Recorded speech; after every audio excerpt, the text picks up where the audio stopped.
हाय दोस्तों, आज हम क्या करने वाले हैं, एक बहुत ही इंटरेस्टिंग क्वेश्चन करने वाले हैं जो कि हम बार बार सुन भी चुके हैं, फिबोनाची सीक्वेंस। ओके, आप इंटरव्यू में या कॉलेज के एग्जाम में ये बहुत बार आ चुका है। और ये फिबोनाची एक इटली का मैथमेटिशियन थे। ओके, उनका एक्चुअल में दूसरा नाम कुछ और था, लेकिन उस सीक्वेंस को जब उन्होंने जनरेट किया तो उसका नाम फिबोनाची सीक्वेंस रखा। फिबोनाची का एक्चुअल मीनिंग होता है इटली में सन ऑफ बाकी। तो चलो आ जाते हैं हम देखने कि फिबोनाची सीरीज होता क्या है या सीक्वेंस होता क्या है। तो जैसे आपके पास स्टार्टिंग में ना दो वैल्यूज दी जाएंगी, 0 एंड 1। इन दोनों को जब आप ऐड करोगे तो क्या जनरेट होगा, 1 होगा। फिर इस 1 और इस 1 को ऐड करना है तो 1 1 क्या हो जाएगा, 2 हो जाएगा। इस 1 एंड 2 को ऐड करना है तो क्या हो जाएगा, 3 हो जाएगा। एंड ये 2 ये 3 को ऐड करोगे 5, 3 एंड 5 को ऐड करोगे 8, 5 और 8 को ऐड करोगे तो हो जाएगा 13। इस तरीके के सीक्वेंस जनरेट करने को क्या बोलते हैं हम, फिबोनाची सीक्वेंस। ओके, अब आता है कि इसको हम किस तरीके से करें। सपोज करो आपके पास एक वेरिएबल है a जिसकी स्टार्टिंग वैल्यू है 0 और एक वेरिएबल है b जिसकी स्टार्टिंग वैल्यू है 1। आप देखोगे ये दोनों नंबर्स आपको मिल गए और आपने क्या किया है, साथ ही साथ इनको प्रिंट भी कर लिया है। ये समझ लो आपकी आउटपुट स्क्रीन भी है। अब क्या होता है, 0 और 1 को मैं किस वेरिएबल के अंदर ऐड कर रहा हूँ, सपोज c के अंदर ऐड कर रहा हूँ। तो 0 प्लस 1 1 किसकी वैल्यू हो जाएगी, c की। अब मुझे किसको ऐड करना है, इन दोनों को ऐड करना था ना, मतलब b की वैल्यू एंड c की वैल्यू ना। तो b और c की वैल्यू अगर मैं ऐड करता हूँ, सपोज करो मैं चौथे वेरिएबल के अंदर और उसका नाम मैंने दिया है d, तो d की वैल्यू क्या हो जाएगी, 2। उसके बाद c और d को ऐड करूंगा किसके अंदर, e के अंदर हो जाएगा 3। d और e को ऐड करूंगा किसके अंदर, f के अंदर, उसकी वैल्यू हो जाएगी 5। e और f को ऐड करूंगा किसके अंदर, g के अंदर, तो वो हो जाएगा 8। ये वेरिएबल्स नेम आप कुछ भी दे सकते हो, हाँ, मैंने ए बी सी डी ऐसा सीक्वेंस उठा लिया है। अब उसके बाद f और g को ऐड करूंगा किसके अंदर, h के अंदर, तो क्या हो जाएगा 13। इस तरीके से ये सीक्वेंस जनरेट होते रहेगा। अच्छा, ये सीक्वेंस कहाँ तक जनरेट करना है, सपोज करो ये स्टार्टिंग में दो वैल्यूज होती है ना, तो इनको छोड़ देना है, बाकी की वैल्यूज आपको ध्यान देनी है। तो ये 1 2 3 4 5 6, मतलब आप अगर 7 सीक्वेंस जनरेट करना चाहते हो तो इस तरीके से 7 बार ऐसा आपको ऑपरेशन परफॉर्म करना रहेगा। कहाँ, जावा के अंदर। 8 बार करना होगा तो जी और एच को ऐड करोगे किसके अंदर, आई के अंदर, और आई की वैल्यू क्या हो जाएगी, 21। तो मतलब आपने कितनी बार जनरेट किया है, 7 टाइम्स। अब क्या होता है, क्या ये अच्छा तरीका है, नहीं है, बिल्कुल अच्छा नहीं है। क्योंकि इसके अंदर ये सीक्वेंस सब जनरेट तो हो गए हैं और आपने वेरिएबल्स कितने यूज किए, आपने वेरिएबल्स 1 2 3 4 5 6 7 8 9 9 वेरिएबल्स भी यूज कर लिए, जो कि अच्छी चीज नहीं है। वेरिएबल्स वेरिएबल्स क्या होते हैं, मेमोरी में जाके ना स्पेस ले लेते हैं। तो वो 9 स्पेस एक छोटे से प्रोग्राम के लिए, एक सीक्वेंस जनरेट करने के लिए हमें 9 वेरिएबल्स, अगर 9 जनरेट करो 9, 8 जनरेट करूंगा 8, अगर 25 सीक्वेंस जनरेट करना है तो 25 स्पेसेस चले जाएंगे, कहाँ, मेमोरी के अंदर। चलो हम थोड़ा इसको कम करते हैं। मेमोरी फुल होना या मेमोरी भर देना बेवजह, ये भी अच्छे प्रोग्रामर की निशानी नहीं होती है। तो जैसे चलो आ जाते हैं, यहाँ आपके पास a की वैल्यू क्या है, 0 एंड b की वैल्यू क्या है, 1।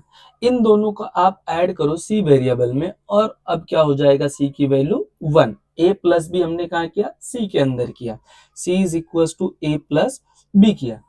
अब आप एक चीज देखोगे, मुझे अब बी और सी को ऐड करना है ना, लेकिन अभी मैंने एक एडिशन ऑपरेशन परफॉर्म कर चुका है ए बी के ऊपर, और मुझे इसको और इसको ऐड करना है ना। तो मैं कुछ ऐसा तिगड़म करूं कि ये जो ए है ना बी पे आ जाए और ये जो बी है ना सी पे आ जाए। ओके, अब देखोगे ए की वैल्यू एंड बी की वैल्यू, मुझे इन्हीं दोनों को तो ऐड करना था, इस वन और इस वन को। तो मैं क्या कर सकता हूँ, फिर सी के अंदर इन दोनों को, ए बी को नहीं ऐड कर सकता हूँ, कर सकता हूँ। अब सी की वैल्यू क्या हो जाएगी, 2 हो जाएगी।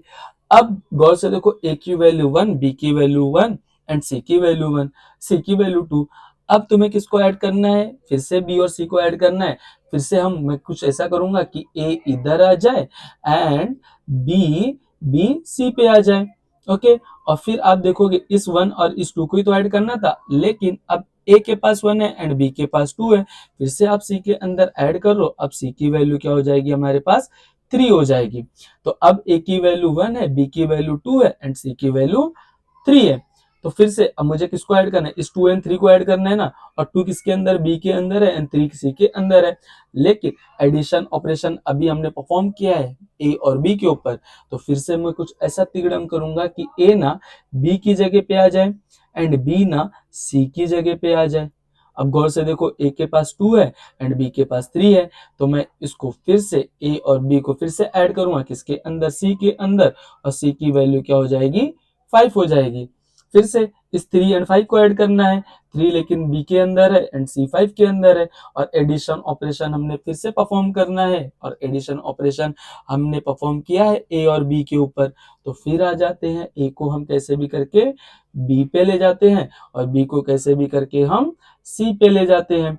फिर से ए की वैल्यू 3 हो चुकी है एंड बी की वैल्यू 5 हो चुकी है। फिर से आप ये ऑपरेशन परफॉर्म नहीं कर सकते हो, ए प्लस बी, तो ऐड कर लो। आप किसके अंदर ऐड करोगे, सी के अंदर ऐड करोगे, तो सी की वैल्यू क्या हो जाएगी 8 हो जाएगी। फिर आप ध्यान दोगे तो अब इस 5 और 8 को ऐड करना है, लेकिन 5 बी के अंदर है और 8 सी के अंदर है। फिर से मैं बोलूंगा भाई एडिशन ऑपरेशन आपने परफॉर्म कर चुका है ए और बी पे, तो मैं एक काम करूंगा, ए को कैसे भी इस बी पे ले आऊं और बी को कैसे भी इस सी पे ले आऊं, और फिर ऑपरेशन परफॉर्म करूंगा ए प्लस बी पे, और क्या हो जाएगा, किसके अंदर जाएगा, सी के अंदर जाएगा। अब सी की वैल्यू क्या हो जाएगी 13 हो जाएगी। इस तरीके से आपको ये सीक्वेंस जनरेट करना है। अब आते हैं कुछ कॉमन बात पे। कॉमन बात पे आप देख रहे होंगे कि मैं हमेशा ना c is equal to A plus B ही कर रहा हूँ। ओके, और उसके बाद आप देख रहे होंगे कि एक बार बार चीज कर रहा हूँ कि a को b पे ले जा रहा हूँ एंड b को बार बार c पे कर रहा हूँ। यही सेम काम तो था, c is equal to A plus b, a को b पे ले जाना, b को c पे ले जाना। अब जब ये सेम काम है तो इस सेम काम को आप फॉर लूप के अंदर नहीं डाल सकते हो। और ये मैंने कितनी बार काम किया है, 1 2 3 4 5 6, 6 बार काम किया है। 6 बार काम किया है, इसका मतलब कि 6 सीक्वेंस जनरेट करना है किसके, फिबोनाची सीरीज के। तो मैं चाहूंगा कि ये जो इतने ऑपरेशन है इसको मैं कहाँ डाल दूंगा, फॉर लूप के अंदर। अगर मैं 6 सीक्वेंस जनरेट करना चाहता हूं तो मेरा फॉर लूप कितने टाइम चलेगा, 6 टाइम चलेगा। तो चलो हम इसका प्रोग्राम करते हैं। आ जाते हैं तो देखोगे आप सेम काम, पहले ए की वैल्यू क्या थी हमारे पास, 0 ही तो थी। उसके बाद बी की वैल्यू क्या है हमारे पास, 1 है।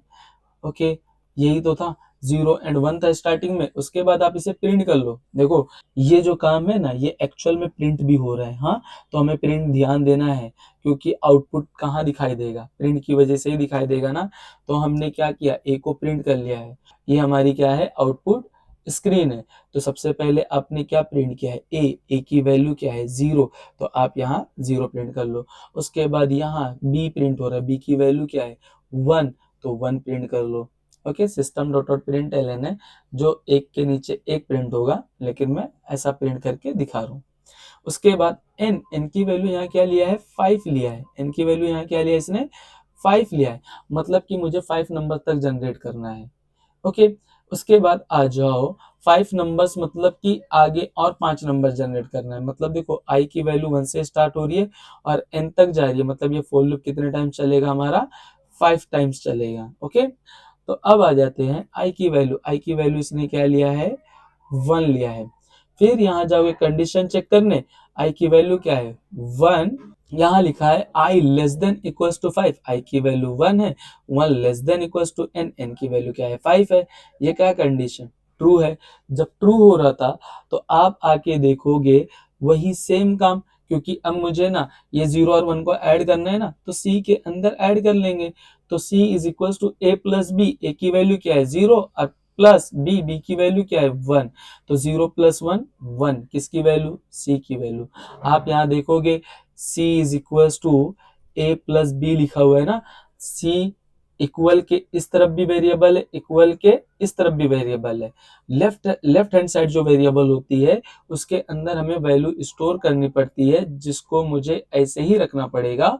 और इक्वल के राइट हैंड साइड वेरिएबल की वैल्यू हमें यूज करनी होती है, तो हम इनकी वैल्यू यूज कर लेंगे। तो 0, ए की वैल्यू क्या है 0 एंड बी की वैल्यू क्या है 1, 0 प्लस 1 1, किसकी वैल्यू हो जाएगी, सी की, तो सी की वैल्यू 1 हुई।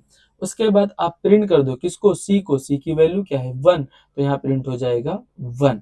अब आते हैं फिर से a is equal to b बोला गया है, मतलब कि a b की वैल्यू ले लेगा। देखो इसके according a b and c, तो मुझे ऐड करना था ना, अब किसको ऐड करना है, b और c को ना, तो मैंने बोला कि एडिशन ऑपरेशन परफॉर्म कर चुका हूँ ए बी पे, तो मैं ए को बी पे ले जाऊंगा, बी को सी पे ना, तो सेम वही प्रोसेस हो रहा है यहाँ। तो A is equal to B, B की वैल्यू क्या है 1।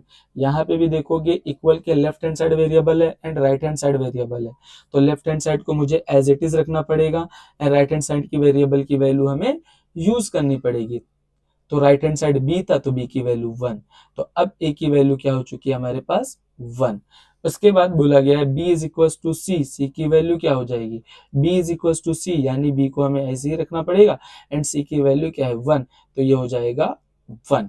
तो अब देखोगे a की वैल्यू 1, b की वैल्यू 1, तो यहाँ 1 1, इन वेरिएबल्स पे ही हम क्या करेंगे, वैल्यूज चेंज करेंगे। ओके, अब तुमने b इज इक्वल टू सी कर लिया है। अब इस फॉर लूप के अंदर और कोई काम बाकी है नहीं, तो आप सीधा कहाँ भागोगे, इंक्रीमेंट के पास। और इंक्रीमेंट किसको कर रहे हो आप, आई को, और आई की वैल्यू अभी 1 थी, अब क्या हो जाएगी 2। फिर आप यहाँ जाओगे, यहाँ क्या कंडीशन बोल रहा है, i less than equals to 5, और आई की वैल्यू क्या है 2, less than equals to n, n की वैल्यू क्या है 5। कंडीशन फिर से क्या हो रही है, ट्रू हो रही है। फिर से आप अंदर आओगे, c is equals to A plus B, C is equals to A plus B, A की वैल्यू 1 प्लस बी की वैल्यू 1, 1 प्लस 1 2, किसकी वैल्यू हो जाएगी, सी की। उसके बाद आप प्रिंट कर रहे हो, किसको प्रिंट कर रहे हो, सी को, सी की वैल्यू क्या है अब, सी की वैल्यू क्या है अब 2, तो यहाँ क्या प्रिंट हो जाएगा आपकी स्क्रीन पे 2। फिर उसके बाद a is equal to b, a is equal to B, B की वैल्यू क्या है 1 है, इसको भूल जाओ, यहाँ ध्यान देना है आपको। ओके, तो a is equal to B, B की वैल्यू अभी क्या है 1 है, b is equal to c, b को ऐसे ही रखो, और c की वैल्यू क्या है 2, तो हो जाएगा 2। तो अब a की वैल्यू 1, b की वैल्यू 2, a की वैल्यू 1 एंड b की वैल्यू 2। फिर आप ऊपर जाओ, इसके अंदर और कोई काम नहीं बाकी है, तो फिर ऊपर जाओ i प्लस प्लस, अब i की वैल्यू हो जाएगी 3। यहाँ आई को हम यूज नहीं कर रहे, बस ये मेरा फोर लूप 5 बार चलना चाहिए, इसके वजह से हम आई प्लस प्लस कर रहे हो, और कोई वजह नहीं है। फिर ऊपर जा रहे हैं आई प्लस, कंडीशन चेक करने, कंडीशन क्या बोल रहा है, i less than equal to 5, i की वैल्यू क्या है 3, less than equal to n, n की वैल्यू क्या है 5, 3 लेस देन इक्वल टू, यहाँ क्या बोला था, I less than equal to N, तो 3 less than equal to 5, condition true.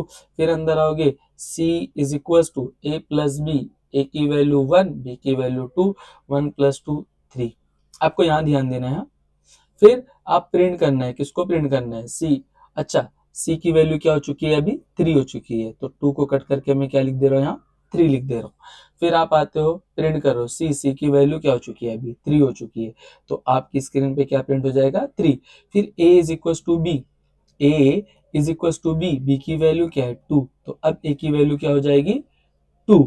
और फिर ये लाइन चलेगा, b is equal to C, C की वैल्यू क्या है, c की वैल्यू है 3, तो हो जाएगा 3, किसकी वैल्यू, a की वैल्यू 2 एंड b की वैल्यू 3। फिर आप ऊपर जाओगे, i प्लस प्लस, अब i की वैल्यू 3 हो जाएगी 4। फिर कंडीशन चेक करने जाओगे, i less than equals to n, i की वैल्यू क्या है 4, less than equals to n, n की वैल्यू क्या है 5, तो फिर से ये कंडीशन ट्रू। फिर आप अंदर आते हो, c is equals to a plus b, a की वैल्यू 2 है, b की वैल्यू 3 है, 2 प्लस 3 क्या हो जाएगी, c की वैल्यू 5, तो यहाँ क्या हो जाएगा, कट करके आप लिख दोगे 5, तो c की वैल्यू क्या हो चुकी है 5। फिर आप अंदर आते हो, अंदर क्या बोला है, c को प्रिंट करना है, c की वैल्यू क्या है 5। फिर a is equal to b बोला है, a is equal to B, B की वैल्यू क्या है 3, तो a की वैल्यू क्या हो जाएगी अब 3। फिर ये लाइन चलेगी, b is equal to C, C की वैल्यू अभी क्या है 5, तो यहाँ हो जाएगा 5। अब a की वैल्यू 3 एंड b की वैल्यू 5, तो यहाँ कट करके 3 को कर दो 5। फिर ऊपर जाएगा i प्लस प्लस, अब i की वैल्यू हो जाएगी 4 थी, अब हो जाएगी 5। फिर कंडीशन चेक करेगा, 5, i की वैल्यू क्या है, i less than equal to 5, i की वैल्यू क्या है 5, less than equal to n, n की वैल्यू क्या है 5, तो कंडीशन फिर से क्या हो जाएगा, ट्रू हो जाएगा। फिर आप अंदर आते हो, अंदर क्या बोला है, c is equal to A plus B, A की वैल्यू क्या है 3 प्लस b की वैल्यू क्या है 5, तो c इज इक्वल टू क्या हो जाएगा 8। फिर आप प्रिंट करो, किसको प्रिंट करो, c, c की वैल्यू क्या है सी की वैल्यू क्या है 8, सॉरी यहाँ कट करके फिर से करें तो 8, तो सी की वैल्यू क्या है 8, तो 8 क्या हो जाएगा आपकी स्क्रीन पे प्रिंट हो जाएगा। फिर a is equal to b, same काम, a is equal to B, B की वैल्यू क्या है मेरे पास 5, तो a की वैल्यू क्या हो जाएगी, a की वैल्यू हो जाएगी 5, तो यहाँ 3 को कट करके क्या लिख दोगे 5। फिर b is equal to C, b is equal to C, C की वैल्यू क्या है अभी 8, तो यहाँ हो जाएगा 8। तो अब आप देखोगे a की वैल्यू 5 और b की वैल्यू 8 हो चुकी है। फिर आप ऊपर जाओगे i प्लस प्लस, अब i की वैल्यू क्या हो जाएगी 5 थी हो जाएगी अब 6। फिर यहाँ होगी कंडीशन चेक करने, कंडीशन क्या बोल रहा है 6 लेस देन इक्वल्स टू 5, क्या है ये कंडीशन ट्रू है, नो फॉल्स है। तो आप देखोगे आपकी स्क्रीन पे यहाँ से यहाँ तक कितने नंबर्स प्रिंट हो चुके हैं 5, क्योंकि ये फॉर लूप कितने टाइम चल चुका है 5 टाइम्स, और ये 2 नंबर्स कहाँ से प्रिंट हुए हैं फॉर लूप के बाहर से प्रिंट हुए हैं, इसके वजह से इस तरीके का सीक्वेंस प्रिंट हुआ है। तो चलो हम इसका कोड देखते हैं। तो ये हमारा प्रोग्राम है, सेम एज इट इज उसी को लाया हूं मैं। इसके बाद चलो हम इसको क्या करते हैं कंपाइल करते हैं, जावा सी, क्लास नेम क्या है मैन है डॉट जावा, इसको हमने कंपाइल किया, सक्सेसफुल कंपाइल हो चुका है। अब हम इसको क्या करते हैं रन करते हैं, तो जावा में, तो यहाँ देखोगे ये आपका फिबोनाची सीरीज सीक्वेंस क्या हुआ प्रिंट हुआ है। तो देखोगे 0 1 1 2 3 5 8, इसी तरीके से अगर n की वैल्यू आप क्या कर देते हो 10 कर देते हो, तो आपका क्या प्रिंट हो रहा है यहाँ तक आप देखोगे ये है, ये 10 नंबर है, अब बाकी ये 2 नंबर फॉर लूप के बाहर आपने क्या किया था प्रिंट किया था। इसी तरीके से अगर आप यहाँ 7 लेते हो, तो कंट्रोल एस करके सेव किया, फिर से आते हैं हम इसको क्या करते हैं कंपाइल करते हैं, फिर से हम इसको क्या करते हैं रन करते हैं, तो ये सीक्वेंस प्रिंट होते रहेगा। आप जितने भी n के अंदर नंबर दोगे उतना सीक्वेंस आपका प्रिंट होगा। Thank you.